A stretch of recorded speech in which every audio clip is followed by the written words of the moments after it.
certified financial planner. So that's what we're going to be chatting about this afternoon. Really, we're looking at budgeting principles. In this times of COVID, that's a bit tough. I mean, once you say budget in COVID, we're like, yeah. Budget how? Where? Njani. Good afternoon. Thank you for joining us. Good afternoon. Thank you for having me. Great stuff. So talk to me about how we can still plan and budget in the times of COVID. Is that even possible? It's possible. It is very possible. And I think like anything, when you're thinking about doing something, you have to plan to do it, right? And the thing about a budget, it's like any other plan. Think about a building plan. If you want to build something, you don't just build.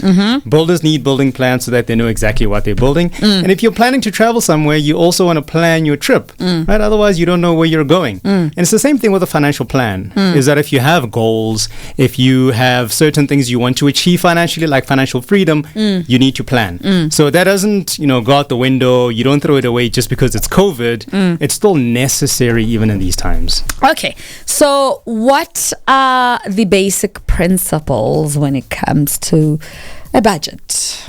What do I need to know? Yeah, sure. So, like all basic budgets, really, a couple of things are always the same, or all budgets have the same thing in common. And predominantly, they have the following elements. The first is income. You need to understand what your income is. Then you have fixed expenses. You've got variable expenses. You've got discretionary expenses. And then last but not least, you have financial goals. And when you have those elements put together and you understand how each one works, you're able to put together a proper and effective budget. And if we talk about income, the first element on there, right? So income seems like a no-brainer. Of course, it's the money that I make on a monthly basis. But it's not just that. It's every kind of income that comes into your bank account. So if you're getting paid on a monthly basis, that's part of it. But if you also get a bonus at the end of the year, or if you're lucky enough to get a bonus at the end of the year, in the month that you get it, you should also include it in your budget because it forms part of that income element as well. Okay. So those are the basic elements of a budget, but each one really has its own things you need to think about and its own elements within them too. Okay. So that's very interesting. So there's fixed, variable, discretionary expenses. Does discretionary include like just this random spendings that people have? It does. And that's really that part in your budget that you don't want to let get out of control. Yeah. And I think the majority of us that just kind of spend money without a budget, I kid you not, I think 9 times out of 10, the biggest part of your budget, if you were to put one together today, would probably be discretionary expenses. Yet it should be the least. Yeah. Discretionary expenses are, the coffees, the beers with the mates. Yeah. It's usually your takeouts because you're having a busy day. Yeah. But if you don't have a budget for that, if you don't tell yourself, look, I'm only going to spend $150, for example, on coffee, it can easily get out of control. Yeah. I'm sure these days it's things like, man, I won't drive. I'm just going to use an Uber. You didn't budget for that. Exactly. I was actually calculating the other day, like I use an Uber for my son sometimes. It comes to like $1,000 too. Gosh. Yeah, it's like 56 Rand here, 75 Rand over there. I was like, that's $1,000 a month. What the heck? That's a full tank for 2 weeks. Yes, it is, right? Yeah. And it's usually because most times people don't actually go as far as saying, let me actually look at my bank statement for the last 30 days. Yeah. Where am I spending the most amount of money? You'll be so surprised. Like you're surprised right now about that Uber trip. Yeah. You'll be so surprised. It's the donuts every now and then. It's the coffees here and there. It's takeaway once a week. It's exactly that. Yeah. It's exactly that. All right, cool. So that's what's going on the show. We're talking budget principles, financial services professional, radio and public speaking, certified financial planner. Mabetha Pila is our guest this afternoon. We're back with more after this. It's DJ Phly featuring Amos and Gobi Bears. It's called Potential. It's 16:16 in Massiv Metro. So we're back into our conversation that we're having this afternoon here on the show. We're talking budget principles, guys. So we've just learned from your fixed situation, variable, and some discretionary expenses can get you into a lot of trouble. Okay, so let's talk about how does one go about setting goals, to their budget. I'm chatting with Mabetha Pila this afternoon, financial services professional, radio and public speaking, and certified financial planner. Okay, so what are those things that people need to know? Yeah, sure. So when you're thinking about putting together a budget for yourself, it all starts with understanding what is the purpose of a budget in the first place. And it's really about ensuring you have a plan to create and maintain the ability to meet your financial goals. That's really it, right?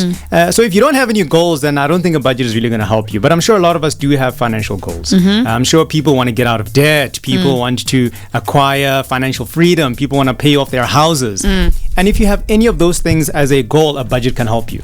So really, a goal can include anything you want to spend your money on. For example, if you want to have a holiday, you want to have an emergency fund, which most people actually don't have, funnily enough. If you want to pay down credit card debt, you want to save money towards your retirement, all those things are goals that a budget can help you with. But what you need to understand is those elements. If you know how much income you're expecting at the end of every month, every week, and if you know what your expenses are, your rental expenses, which forms part of your fixed expenses, things like groceries, which may not be exactly the same every month, but you can plan for them. You can have a budget for them. And then limiting your discretionary expenses. I think that's really important. You should limit the amount of money you spend on things that are considered entertainment, right? And you can only do that by having a certain budget in place and say, look, I'm not going to spend any more than 1,000 Rand on Uber trips. If I breach the 1,000 Rand mark, you're going to have to try and find a way to balance those things out. And it starts by just putting pen to paper. Put pen to paper, make sure you understand what those elements are. And if you can at least see them visually, you're going to be far better off than people who think about a budget in their minds, for example. You have a greater chance of success if you do it that way. Okay. So, where can I start? Let's say I want to start today. What are the things that I can start with today? So the basics is the second. It's never too late, guys. It's never too late, right? One of my favorite sayings actually goes, yesterday you said tomorrow. And if you keep saying, I'm going to do it tomorrow, I'm going to do it the next day, I'm not going to do it, after listening to this feature, I'm going to do it maybe at the end of the month, you're probably never going to get to it. It's about starting. Just start. One of the most important things you can do to start today is just put pen to paper. Figure out what your expenses are, figure out what your goals are, and set them. So tell yourself, if you have credit card debt, kind of have a pact or a promise to yourself to say, when do I want to get rid of this debt? If it's next year, December time, work backwards and say, well, how much can I pay towards this debt on a monthly basis? That's what a budget is, really. It's about planning, making sure you know what's going on.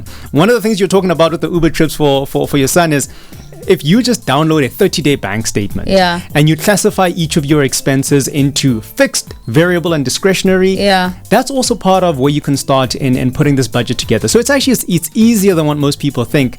The important thing is just to start. Start. Okay, so once I start, then I default. What are the things that I can do to keep me in track? Yeah, sure. Look, we live in a world today where tech is king, right? There are apps for almost everything, and budgets are no different. You can download a budgeting app or even run a spreadsheet on your smartphone that allows you to track these things. One of the ways you can get yourself not to get derailed or pick yourself up again is to make sure that every single time you incur expense, you put it in your app or you put it on your spreadsheet or you write it down somewhere. And make sure that at the end of every day, you just do a quick sum. It's probably going to take you like 2 minutes. Just of how much I spent today. This is how much I spent today, right? And you can say, okay, now that I've spent $50 on coffee today, that means my budget for coffees is going to go down because I've spent that. It really goes back to you just making sure you know exactly what's going on in your finances. Well, guys, it doesn't sound that complicated, but hey, it's easier said than done. So you need to get on it. Let's say, people might want your services and your help. Are you available? Can people, with all these qualifications, looks like, you could be able to help people. Finance undergraduate degree from UJ, postgrad for UFS, certificate in pension funds and law through UNISA. You know how we can sort out our money problems, So how do they get hold of you? Yeah, sure. Look, before I even give out my contact details, just a quick disclaimer, right? That the information I'm providing now, the comments provided on this feature, all of that are meant for information purposes and general information only. It's not to be used as financial advice. It doesn't substitute that. But if you would like to ask more questions or get in touch, you can send an email to inquiries@fema.co.za. Or you can dial the following number number 011 359 4300. Okay, well, I think you should repeat that. Yeah, sure. Yeah. You can dial 011 359 4300, or you can email inquiries at fema.co.za. Okay, well, there you have it. Thank you so much for coming through and chatting to us. That's Mabetha Pila, a financial services professional, radio and public speaking certified financial planner. Budgeting, that easy. I hope, Tabile, you were listening. You didn't tune out, because that information was important, was for you. What up?